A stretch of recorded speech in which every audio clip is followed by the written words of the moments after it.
उत्तराखंड के कैची धाम का नाम तो आपने सुना होगा, कुछ लोग यहाँ गए भी होंगे। लेकिन क्या आप बिहार के कैची धाम को जानते हैं? बिहार का कैची धाम यानी बाबा डिहवार धाम मुजफ्फरपुर जिले से लगभग 60 किलोमीटर दूर डिहवार धाम क्षेत्र के लोगों के लिए आस्था का बड़ा केंद्र है। हर दिन यहाँ बड़ी संख्या में श्रद्धालु पहुँचते हैं। जिले के अलग अलग गांवों में सैकड़ों लोग मनोकामना लेकर आते हैं। शारदीय नवरात्र, चैत नवरात्र और श्रावण के दिनों में इस मंदिर परिसर में पैर रखने की जगह नहीं होती है। भीड़ इतनी उभरती है कि लोग एक दूसरे से टकराते हुए बाबा की समाधि स्थल तक माथा टेकते हैं। आस्था और श्रद्धा से भरे इस अनूठे स्थल को जानने के लिए उस जगह पहुंचे। मंदिर में प्रवेश करते ही एक विशाल पीपल का पेड़ दिखा। पेड़ में बड़ी सी घंटी बंधी हुई है। थोड़ी दूर पर वासुदेव की मूर्ति है। आगे चलकर माँ दुर्गा का मंदिर है। इसके बाद वह स्थल आता है जहाँ डिहवार बाबा समाधि लगाते थे। उनके समाधि स्थल पर ही पीपल का पेड़ है। खास बात है कि इस मंदिर में कोई पुजारी नहीं है। प्रसाद वितरण नहीं होता। पूरे गांव के लोग ही मंदिर की व्यवस्था करते हैं। बहुत पहले नवल किशोर दास यहाँ के एक संत हुआ करते थे। लंबे समय तक वो शरीर में रहकर पूजा पाठ और ध्यान लगाते थे। उनके परलोक जाने के बाद से ग्रामवासी ही मंदिर की देखरेख करने लगे। आज यह धार्मिक स्थल का रूप ले चुका है। जिले के कटरा प्रखंड में स्थित जजुआर गांव के पास डिहवार स्थान इलाके में काफी चर्चित है। यहाँ आने वाले लोग बाबा डिहवार की पूजा करते हैं।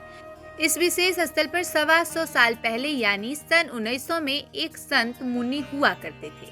उस वक्त से यहाँ पर पूजा पाठ हो रही है। लोगों का विश्वास है कि जो भी सच्चे मन से बाबा की शरण में आता है, उनकी मनोकामना अवश्य पूरी होती है। आज यह स्थान आस्था का एक प्रमुख केंद्र बना हुआ है। दूर दराज से लोग यहाँ अपनी मन्नतें लेकर आते हैं। स्थानीय लोगों का मानना है कि डिहवार बाबा उनके कुल देवता और ग्राम देवता है। पूरा गांव उनके शरण में है, इसीलिए लोगों के ऊपर उनकी कृपा बनी हुई है। गांव में कोई भी शुभ या अशुभ कार्य हो, सबसे पहले यहाँ भोग लगाया जाता है। शादी विवाह से लेकर त्योहारों तक हर अवसर पर लोग डिहवार बाबा को याद करते हैं। कुछ लोग बाबा डिहवार को विष्णु जी, राम जी और कृष्ण जी का भक्त मानते हैं, तो कुछ लोग माँ दुर्गा का उपासक कहते हैं।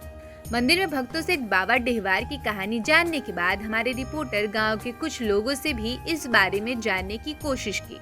मंदिर से 1-2 किलोमीटर दूर गांव में वो कुछ लोग से मिलने पहुंचे। सबसे पहले जजुआर पंचायत के मुखिया सुमननाथ ठाकुर के यहाँ पहुंचे। बातचीत शुरू हुई तो सुमननाथ ठाकुर ने बताया, वर्षों से बाबा डिहवार की पूजा होती आ रही है। हम लोग उनके वंशज हैं। उनके नाम लेने से लोगों की मनोकामना पूरी हो जाती है। सुमननाथ कहते हैं कि बाबा की हमारे गांव पर ऐसी कृपा है कि वो हम लोगों के यहाँ से कभी गए ही नहीं। आज भी लोगों के ऊपर उनकी कृपा बरसती है। हमारी भी मनोकामना उनके नाम लेने से पूरी हुई है। मैं राष्ट्रपति से सम्मानित हुआ हूँ और 2 बार पंचायत का मुखिया बना। इस पंचायत के अलावा बाहर से भी लोग आते हैं जो सच्चे मन से उन्हें याद करे, उनकी मनोकामना पूर्ण हो जाती है। चारों तरफ शमशान घाट है और बीच में डिहवार धाम है। जजुआर के मुखिया इस धाम को बिहार का पर्यटन स्थल बनाने की मांग कर रहे हैं। मुखिया के अलावा इस गांव के पूरे लोगों की मांग है कि यह स्थल बहुत ही पवित्र है। बिहार के पर्यटन मैप पर इसे स्थान को होना चाहिए। लोगों का मानना है कि भले ही वह शरीर छोड़ गए हैं, लेकिन उनकी पुण्य आत्मा आज भी जीवित है। वो बताते हैं कि इस धाम की एक और विशेषता है कि यहाँ पर चारों नवरात्र मनाया जाता है। कि ये जो है हमारे ग्राम देवता हैं और पूर्वजों आज जब से ये गांव हुआ और हम लोग जैसे सुनते हैं, हमारी तो उम्र अभी 37-38 साल है। हम लोग ग्राम देवता उनको मानते हैं, कुल देवता मानते हैं और कोई भी सुख का काम हो, दुख का काम हो, हम लोग उनके पास ही पहुंचते हैं। कहीं भी दुख में हो, उनको अगर हम लोग याद करते हैं तो दुख से हम लोग का निवारण होता है। और ये सारे ग्रामीण चाहे वो कोई भी जाति, कोई भी धर्म के व्यक्ति हों, उनको मानते हैं और उनमें पूरा आस्था रखते हैं और वो पूरा हर समय इस पूरे जजुआर गांव पे अपने कृपा रखते हैं। बाबा डिहवार तो हम लोगों के पूर्वज हैं और इन्हीं के आशीर्वाद से यह बाबा डीहवार का जो स्थल है, यह बाबा के डीहवार स्थल में जो ये हमारा पवित्र गांव है, इन्हीं के शरण में है। ये हमारे ग्राम देवता है। और यहाँ हम ही नहीं, यहाँ जो कोई भी अगल बगल के गांव के लोग भी आते भी हैं, दूर दूर से लोग आते हैं। मान्यता है कि जो आते हैं वो कभी खाली नहीं जाते। महातपस्वी महायोगी तो शमशान में ही ना वास करते हैं। ऐसा स्थान आपको पूरे विश्व में कहीं नहीं मिलेगा जो चारों साइड श्मशान है।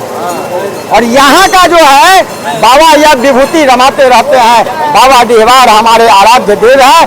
जो यहाँ आता है खाली नहीं जाता है, यही इनकी खासियत है। और हम लोग के आराध्य हैं, हम लोग के पूर्वज हैं बाबा डीहवार। तो एक बार आपके चैनल से हम लोग जयकारा लगाएंगे, बोल दे प्रेम से बाबा। आप कहीं भी जाइएगा, किसी भी परिस्थिति में, किसी भी संकट के घड़ी में एक बार बाबा डीहवार का नाम अगर स्मरण कर लीजिएगा, आपकी सारी परेशानी, सारी समस्या तत्क्षण समाप्त हो जाएगी। ये हमारे बाबा डीहवार हैं। देखिए, हम लोग जितना दिन का हुआ है, 55-57 साल का है, उससे पहले से भी बाबा को हम लोग ऐसा ही देखते थे। और बाबा का यहाँ का जजुआर का बड़ी डीहवार का कृपा है। हाँ, हमारा स्थान बहुत ही मान्यता वाला स्थान है। इस इलाके में वहाँ बहुत पुराने मंदिर हैं और सारे इलाके के लोग वहाँ आते हैं दर्शन करने और अपनी अपनी मान्यताओं को पूरा करने। बाबा डीहवार लगभग सन 1800 ईस्वी में उनका वहाँ पर स्थापित हुआ था, उस जगह का, जो हम लोग के पूर्वज बताते हैं। और वहाँ आज तक उनकी पूजा हो रही है। और जलती मतलब स्थान जहाँ है, उनका चारों बगल शमशान घाट के बीच में उनका एक स्थान दिया गया है। जहाँ पीपल का पेड़ है, वहीं पर उनका स्थान दिया गया है। डीहवार स्थान भी शमशान में है? जी, डीहवार स्थान भी शमशान घाट में ही है, उसी बीच में है। इससे पहले आपको बताया गया, ये बहुत ही प्राचीन विषय है और बहुत पुरानी बातें हैं। पूर्वजों से जो जानकारी मिली है डीहवार बाबा के संबंध में, वो बड़े ही संत व्यक्ति थे और लोग अपनी मनोकामना लेकर के वहाँ जाते थे और जिन्हें वो कह देते थे वो पूरा भी होता था। उनके निधन हो जाने के बाद लोग उनको श्रद्धा सुमन के रूप में यह नहीं समझ के कि उनकी मृत्यु हो चुकी है, अब हमारे लोगों के बीच नहीं है। आज भी आस्था ये है लोगों में जो वो जीवित ही हैं। और जिस मनोकामना से लोग डीहवार की पूजा करने जाते हैं, वहाँ उनका मनोकामना पूरा होता है। और सभी मंदिरों के बीच में एक विशाल पीपल का वृक्ष है और वो चारों तरफ से मार्बल पत्थरों से घिरा है। वहाँ बहुत सारे देवी देवताओं की मूर्ति भी है और वासुदेव के पास यानी पीपल वृक्ष के पास ही डीहवार बाबा का स्थान सुनिश्चित किया गया है। ऐसी मान्यता सबों में है। वहीं उनका देहांत हुआ? वहीं उनका देहांत हुआ था, वहीं स्थापित वहाँ एक विशाल पीपल का वृक्ष है जहाँ अनेकों तरह के देवी देवता डीहवार बाबा के चारों तरफ स्थापित हैं।